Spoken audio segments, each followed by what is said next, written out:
आइए देखते हैं सी टेट में आने वाले हिंदी के महत्वपूर्ण क्वेश्चनों को जो कि आने का संभावना रहता है। तो देखते हैं। पहला क्वेश्चन है, निम्नलिखित में से कौन सा राजभाषा हिंदी का हिस्सा नहीं है। इसमें से पहला ऑप्शन है आपका सत्तात्मक कारकों, सामाजिक, आर्थिक तथा राजनैतिक तथा भाषा परिवर्तन प्रभावों का अध्ययन। दूसरा है बोलने से संबंधित कुछ विशेषताओं के प्रति लोगों के व्यवहार का अध्ययन।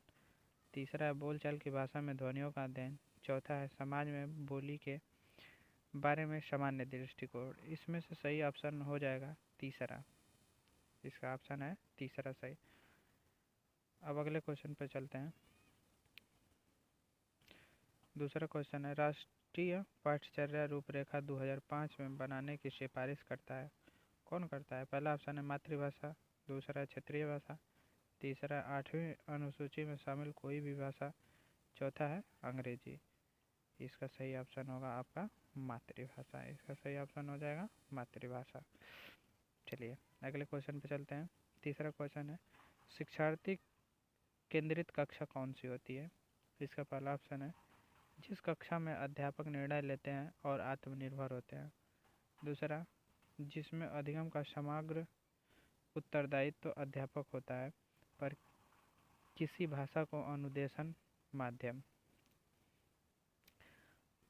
तीसरा दिया है जिसमें विद्यार्थी की बहुत कम संख्या पर ध्यान दिया जाता है और अधिकांश विद्यार्थियों की अनदेखी की जाती है। और इसमें से चौथा ऑप्शन है जिसमें शिक्षार्थियों के पूर्व ज्ञान और अनुभवों को शामिल किया जाता है, जो कि बिल्कुल सही है। बिल्कुल सही है। चौथा इसका ऑप्शन बिल्कुल सही हो जाएगा। क्वेश्चन नंबर चौथे पे चलते हैं। राष्ट्रीय शिक्षा नीति 2020 कहती है, इसका मतलब पहला ऑप्शन है विद्यालय में अधिगम के लिए बहुभाषिकता और भाषाओं की शक्ति आवश्यक है। दूसरा, आगे की शिक्षा को सहज बनाने के लिए विद्यालय के प्राथमिक चरण में माध्यम के रूप में अंग्रेजी भाषा हो। तीसरा, सभी भाषा अधिगम मातृभाषा में ही होना चाहिए। चौथा, बच्चों को अपनी रुचि के अनुसार अनेक भाषाएं सीखनी चाहिए। देखिए इसमें से सही पहला ही है। सही पहला ऑप्शन है, बाकी जो तीन ऑप्शन है सही नहीं है। ठीक है, जो उचित है वही सही ऑप्शन होगा।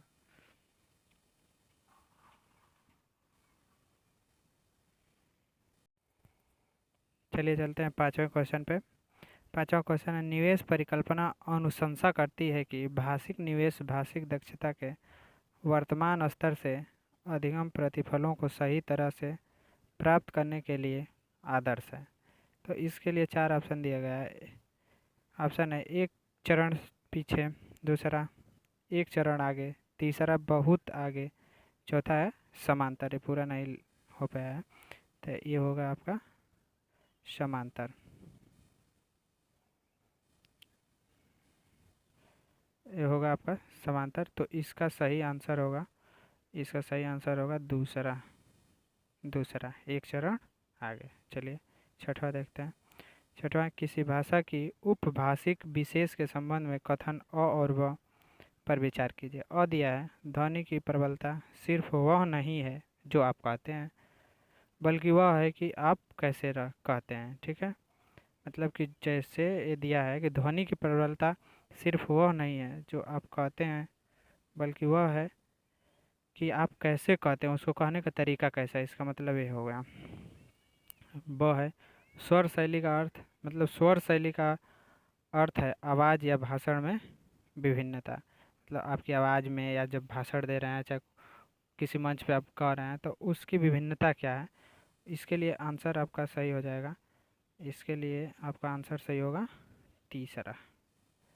तीसरा, पहला है अ सही व ब गलत, अ गलत व ब सही, लेकिन ये दोनों ही सही है, इसलिए तीसरा सही होगा। सातवें क्वेश्चन पे चलते हैं। वाई गोत्सकी के अनुसार बच्चों में भाषा का विकास कब होता है। अब इसमें ये जो थे बताए थे कि बच्चों में विकास कब होता है, तो इसके लिए पहला ऑप्शन है जब वे दूसरों के साथ बातचीत करते हैं। दूसरा है जब वे भौतिक वस्तुओं के साथ बातचीत करते हैं।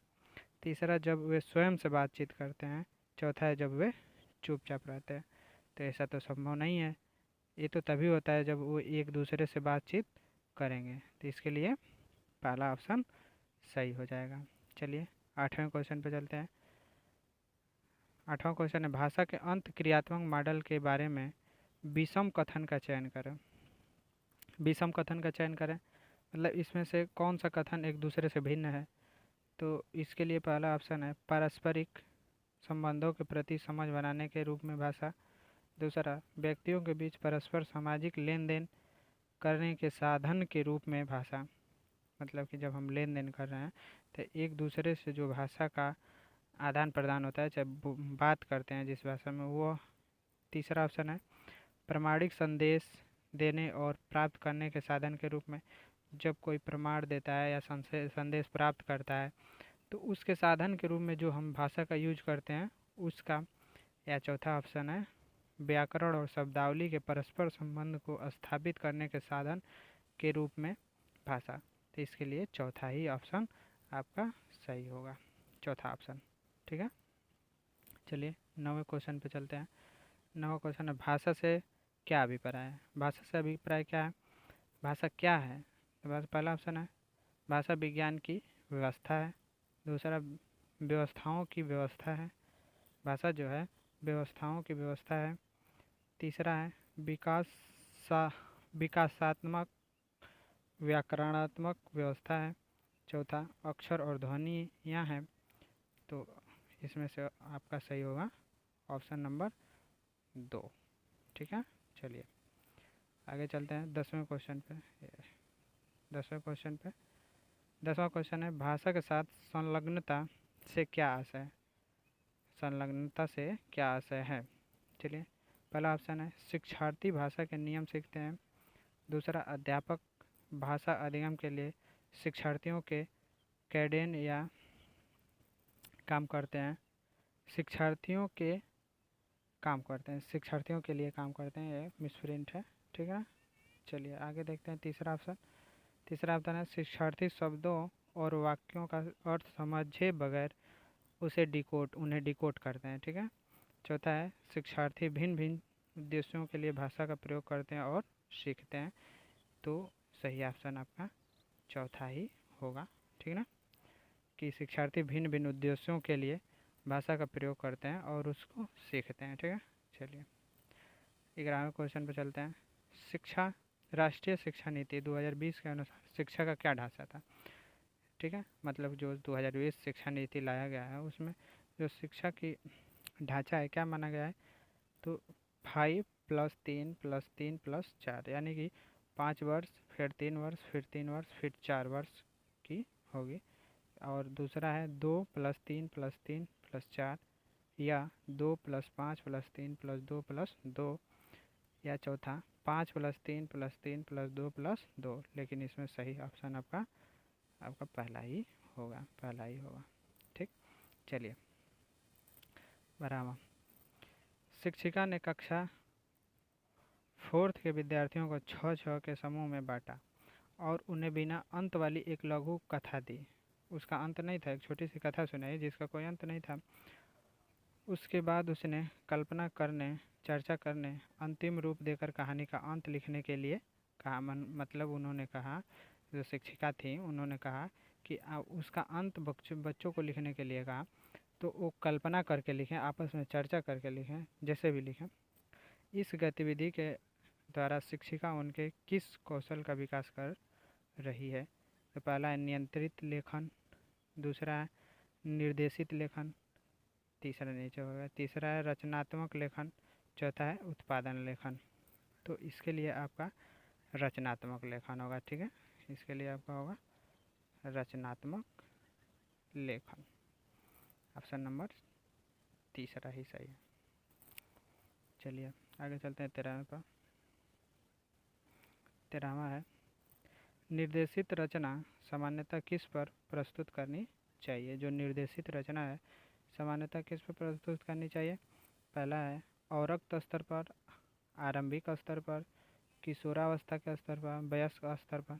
देखिए इसके लिए सबसे सटीक होगा कि जब आरंभिक स्तर होता है तभी से स्टार्ट करना चाहिए, ठीक ना।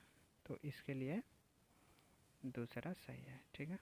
चलिए 14वां, निम्नलिखित में किस पर कविता की कक्षा में चर्चा करने की आवश्यकता नहीं है। किस पर, इस 4 ऑप्शन दिया गया है, किस पर आप कविता की कक्षा में चर्चा नहीं कर सकते हैं। तो पहला है कविता के विचारों और थीम पर कर सकते हैं, तुकबंदी पर कर सकते हैं, काव्य साधनों पर कर सकते हैं, ठीक है, लेकिन व्याकरण पर आवश्यकता नहीं होती है। ये वाला सही है, ठीक है। चलिए 15वां, झारखंड के एक गांव में रहने वाली एक शिक्षार्थी अपनी मातृभाषा और हिंदी जानती है। अपनी मातृभाषा जो है, जो जन्म से बोली जाती है वो मातृभाषा होती है, और हिंदी जानती है जो उसके घर और पास पड़ोस में बोली जाती है, और विद्यालय में अंग्रेजी सीखती है। कौन सी भाषा अर्जन के और कौन सी भाषाएं भाषा अधिगम के अंतर्गत आती हैं। पहला है मातृभाषा और हिंदी भाषा अर्जन के अंतर्गत आती है। दूसरा अंग्रेजी भाषा अधिगम के अंतर्गत आती है। तीसरा हिंदी भाषा अधिगम के अंतर्गत आती है। चौथा है तीनों भाषाएं भाषा अर्जन के अंतर्गत आती है। तो पहला दूसरा सही हो सकता है, दूसरा तीसरा चौथा सही है, या पहला चौथा सही है और दूसरा चौथा सही है। तो इसमें आपका पहला ही होगा, पहला और दूसरा। पहला और दूसरा क्या है, जो मातृभाषा और हिंदी भाषा के अर्जन के अंतर्गत आती है, और अंग्रेजी भाषा जो होगी भाषा अधिगम के अंतर्गत आएगी, ठीक है। चलिए 16वां, निम्नलिखित में से कौन सी गतिविधि कहानी पढ़ने के बाद विद्यार्थियों में निष्कर्ष निकालने और कौशल विकसित करने की सर्वाधिक उपयुक्त गतिविधियाँ हैं। तो पहला ऑप्शन है, देखिए इसको पहले समझिए, निम्नलिखित में से जो 4 ऑप्शन दिए हैं उसमें से कौन सी गतिविधि जो है कहानी पढ़ने के बाद विद्यार्थी में निष्कर्ष निकालने का जो कौशल होगा वो विकसित होगा, किसके माध्यम से। पहला, इस कहानी में आप स्वयं को कहाँ रखना चाहेंगे। दूसरा, इस कहानी में एक पात्र ने जिस तरह से प्रतिक्रिया दी, क्या उसी तरह से प्रतिक्रिया देने वाले व्यक्ति को आप जानते हैं। कहानी में से किसी की भी कल्पना करें और अपने वाक्य में उसका प्रयोग करें। पढ़ी कहानी का वीडियो देखें और अपने शब्दों में सेटिंग का वर्णन करें। इसके लिए आपका सही ऑप्शन हो जाएगा ऑप्शन नंबर 2, ठीक है, ये आपका सही होगा। चलिए और क्वेश्चन हम अगले वीडियो में करा देंगे, ठीक ना। Thank you.